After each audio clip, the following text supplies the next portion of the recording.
배려의 나무는 두 가지 마음을 뿌리로 두고 있습니다.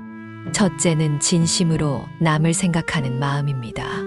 진심으로 남을 생각한다는 것은 말과 행동에 진정성이 담겨 있어야 함을 의미합니다. 진정성이란 말과 행동에 자기 확신을 심는 것을 말하며 그 사람의 말과 행동에서 진실의 불꽃이 피어남을 의미합니다.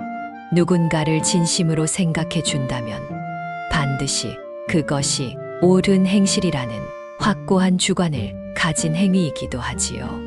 그저 그것이 옳다고 머리로 생각하기 때문에 그것을 행동에 옮기는 게 아니라 가슴으로 옳다고 느끼고 있기 때문에 진정성이 있는 사람의 언행은 다른 사람에게 교감을 일으키는 것입니다. 둘째로 배려는 자상하고 섬세하게 남을 위하는 마음입니다. 남을 위하되 새의 깃털을 어루만지듯 섬세하고 자상하게 대하는 마음입니다. 그런 의미에서 남을 위하되 인위적인 거칠애와는 차원이 다릅니다. 남을 위하면서 고상한 척 하지도 않습니다. 진정성과 자상하고 섬세한 마음을 뿌리로 가진 배려의 나무는 그 열매도 매우 풍성합니다. 어른을 향한 존경, 아랫사람을 향한 존중, 가족을 향한 믿음, 동료를 향한 격려, 연인을 향한 사랑, 상호 신뢰와 같이 우리의 일상에서 배려의 나무가 맺은 열매는 다양하게 존재합니다. 가장 쉽게 남을 배려하는 방법은 남을 기쁘게 하는 것입니다. 그것이 진정한 배려인지 아닌지를 알아보는 방법도 어렵지 않습니다. 남을 기쁘게 하여 보람을 느끼고 스스로 기쁜 마음을 얻게 된다면 당신은 진정으로 그를 배려한 것입니다. 지위가 낮거나 나이가 적은 아랫사람들에게는 이런 배려가 매우 중요합니다.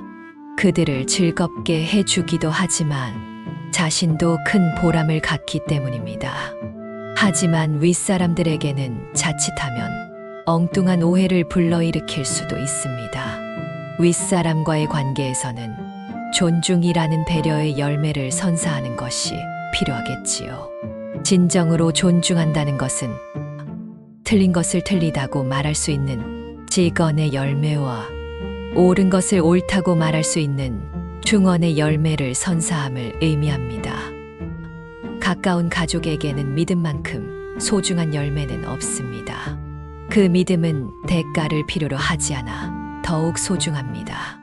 때론 가족을 살리기 위해 장기를 내어주기도 하고 가진 것 모두를 나누기도 하며 목숨을 내어주기도 합니다.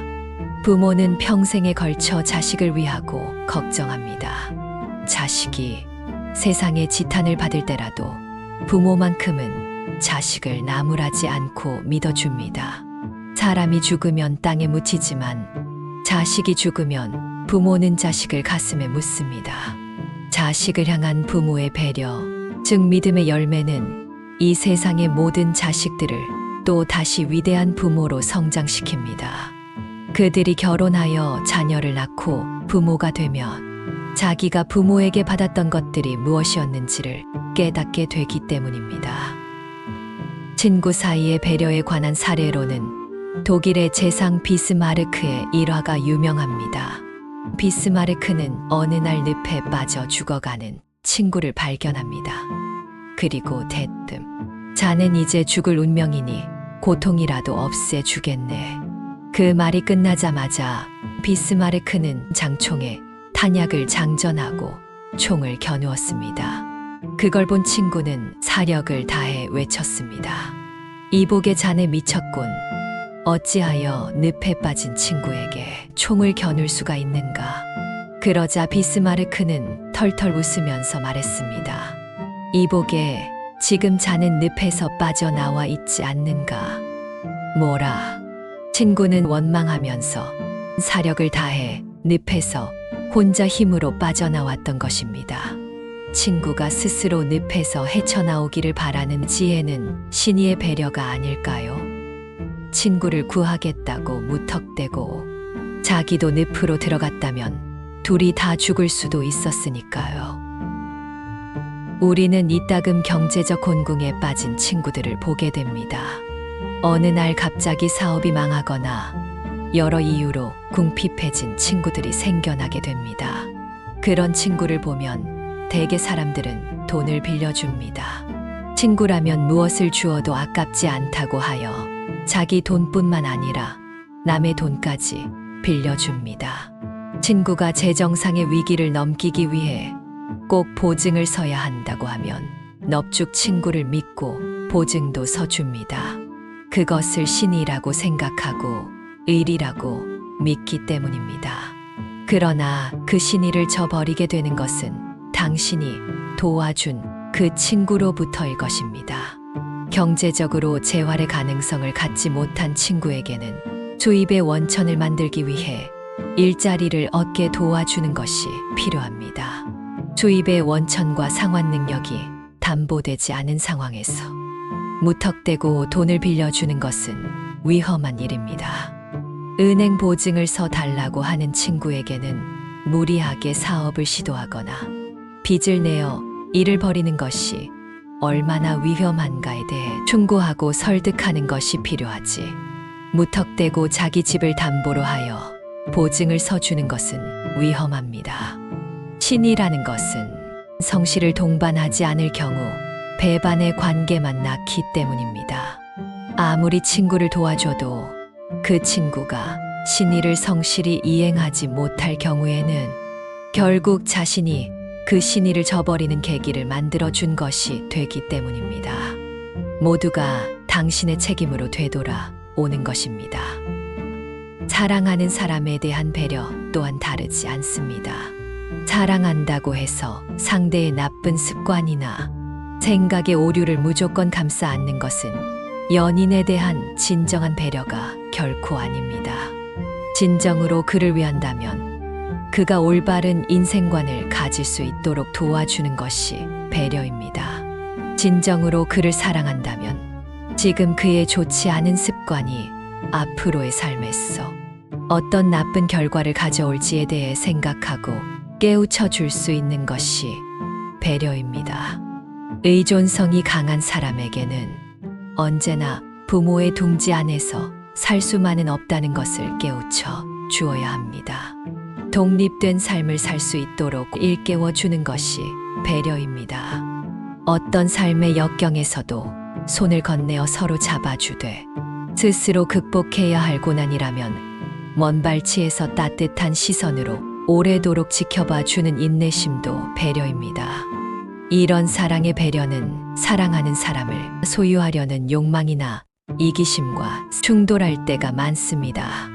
사랑하니까, 소유하고 싶으니까, 함께 살고 싶으니까 열심히 잘 다니던 직장도 그만두게 하는 경우가 있습니다. 꾸준히 준비해오던 자격증 시험이나 새로운 분야의 도전을 포기하게 만듭니다.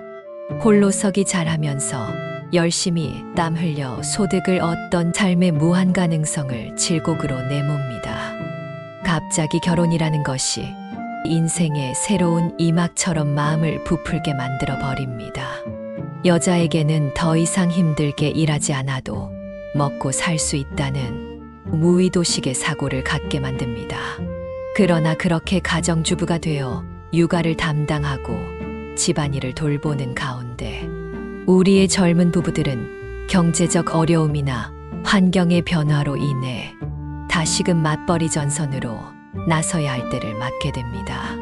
실제로 결혼을 앞두고 심사숙고하지 못하여 돌이킬 수 없는 시행착오를 겪는 커플이 적지 않습니다. 직업과 결혼 생활에서의 가사노동과 육아에 대해 상대방을 면밀하게 배려해 주지 못한 데서 이런 일들이 자주 벌어지고 있습니다. 오늘 당신의 배려 상대는 누가 될까요?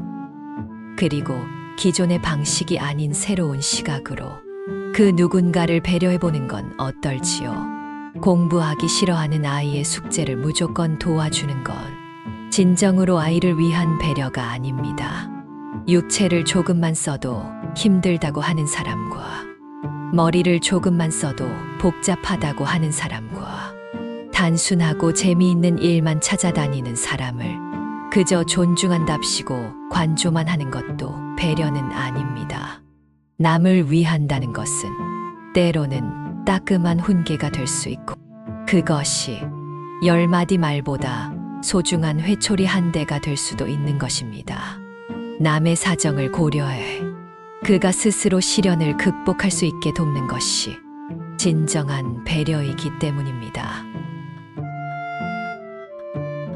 일상 속의 가장 편안한 이야기, 제작 킴스 콘텐츠, 작가 김형수였습니다.